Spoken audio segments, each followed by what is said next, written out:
Waves media తెలుగుకి స్వాగతం.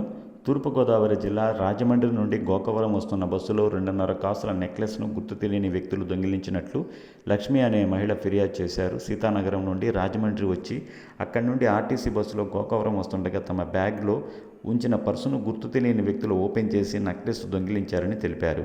వెంటనే ఆర్టీసీ సిబ్బంది బస్సును గోకవరం పోలీస్ స్టేషన్కు తరలించగా పోలీసులు తనిఖీ నిర్వహించారు. దీనిపై కేసు నమోదు చేసి దర్యాప్తు చేస్తున్నట్లు గోకవరం ఎస్ఐ పవన్ కుమార్ తెలిపారు.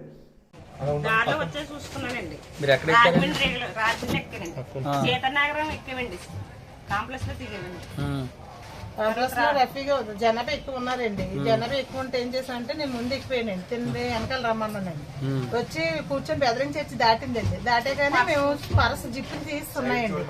ఏంటి జిప్పులు చూస్తున్నాయని మా తోటపల్లి చూసి పర్స్ జిప్పులు తీసుకుంది, నెక్లెస్ లేదండి. బాక్స్ చిన్న బాక్స్ లో పెట్టామండి. బాక్స్ డబ్బులు ఉన్నాయండి, సెల్ ఉందండి. మీరు ఎక్కడికి వచ్చాక చూసుకున్నారా? బెదరం చేసి దాటే చూసి ఏంటంటే వస్తే ఏం పోయింది? నెక్లెస్ అండి. ఎవరి మీద అనుమానం ఉందా మీకు? అసలు ఎవరైనా జిప్పులు తీస్తున్నాయండి. ఆరు వస్తువు కొని తెచ్చుకుంటున్నారండి. వాళ్ళ దగ్గర వస్తువు చూసాను. ఎంతండి వస్తువు? 2 కాసులున్నారండి. నెక్లెస్ 2 కాసులున్నారండి. సీతానగర్ నుంచి గోకవరం వస్తున్నారు మీరు. మీ పేరు?